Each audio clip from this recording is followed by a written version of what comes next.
ഇതിലിപ്പോ ഒരു കുട്ടിയുടെ കണക്ക് ഇങ്ങനെ പറയുമ്പോൾ ഈ കണക്കുകളൊക്കെ ഒരു അടിസ്ഥാനമില്ലാതെയാണ് ഈ വെച്ച് കാച്ചുന്നത്.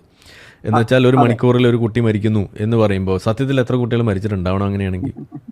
എത്ര മണിക്കൂർ ഇതുവരെ ആയി എന്നുള്ളതൊന്ന് കൂട്ടിയാൽ മതി. ഒരു മണിക്കൂറിൽ എത്ര അതെ. കുട്ടികൾ മരിക്കുന്നുള്ളത്. അപ്പോൾ ഇത് ഈ ഒരു മണിക്കൂർ. കണക്കുകളെല്ലാം കൂടെ കൂട്ടിക്കഴിഞ്ഞാൽ ഗാസയിലുള്ള മൊത്തം ജനങ്ങളെക്കാൾ കൂടുതൽ ആളുകൾ ഇന്ന് മരിച്ചിട്ടുണ്ടെന്നുള്ളതാണ് ഈ കണക്ക് കൂട്ടിക്കഴിഞ്ഞാൽ നമുക്ക് മനസ്സിലാകുന്നത്. ഇനി ഈ അതെ. ഇപ്പോൾ മുഹമ്മദ് എന്ന് പറയുന്ന കുട്ടിയുടെ കാര്യം, അത് ഈ വീഡിയോയിലല്ലേ അഭിലാഷ് പറഞ്ഞത്? അതെ അതെ അതെ. ആ കുട്ടിയുടെ കാര്യം, പ്ലാസ്റ്റിക് കവർ. പ്ലാസ്റ്റിക് കവറിൽ എന്ന് പറഞ്ഞിട്ട് അദ്ദേഹം പട്ടിണി കടന്ന് കിടക്കുകയാണെന്ന് പറഞ്ഞു. ആ ചിത്രം കണ്ടാൽ ആ കുട്ടിയുടെ അമ്മയ്ക്ക് ആണെങ്കിൽ, നമുക്കറിയാം ഒരിടത്ത് പട്ടിണി ഭക്ഷണം കിട്ടായി ഉണ്ടെങ്കിൽ ആദ്യം അഫക്ട് ചെയ്യുന്ന ആരെയാണ്?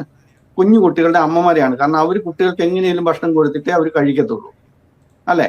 അവിടെ ഈ അമ്മയ്ക്ക് അത്തരത്തിലുള്ള പട്ടിണി കിടക്കുന്നതിൻ്റെതായിട്ടുള്ള പ്രശ്നങ്ങളൊന്നുമില്ല. ഇത് നമ്മൾ പറഞ്ഞാൽ നമ്മൾ ഭയങ്കര മനുഷ്യത്വവിരുദ്ധനായി പോകും കേട്ടോ, അത് വേറെ പ്രശ്നമാണ്.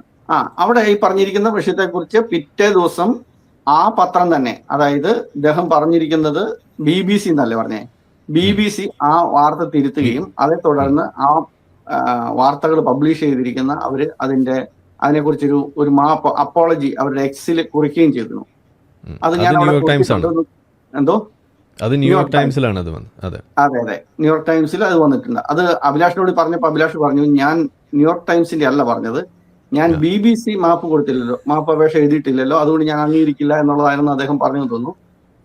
പിന്നീട് അതിന് അദ്ദേഹം രണ്ടാമതൊരു മറുപടി പറഞ്ഞത്, അതേ ഈ അവിടെയുള്ള കുട്ടികളുടെ എല്ലാവരുടെയും സർനെയിം മുഹമ്മദ് എന്നായിരിക്കും, ഞാൻ പറഞ്ഞത് വേറെ ഒരു മുഹമ്മദ് ആയിരിക്കാം, നിങ്ങൾ പറയുന്നത് വേറൊരു മുഹമ്മദ് ആയിരിക്കാം എന്നാണ് പറഞ്ഞത്. അപ്പൊ ഞാൻ ഇങ്ങനെ വന്നിരിക്കുന്ന കുട്ടികളുടെ എല്ലാം പേര് നോക്കുമ്പോൾ ഇത്തരത്തിലുള്ള ചിത്രങ്ങൾ വന്നിരിക്കുന്നതിൻ്റെ അകത്ത് ഈ ഒരു മുഹമ്മദേ ഉള്ളൂ. മുഹമ്മദ് സക്കറിയ എന്ന് പറയുന്ന ഒരു കുട്ടിയാണ്. അദ്ദേഹം ഫിലിം ചെയ്തിരിക്കുന്ന ആളുടെ പേര് പറഞ്ഞതും എല്ലാം കറക്റ്റ് തന്നെയാണ്.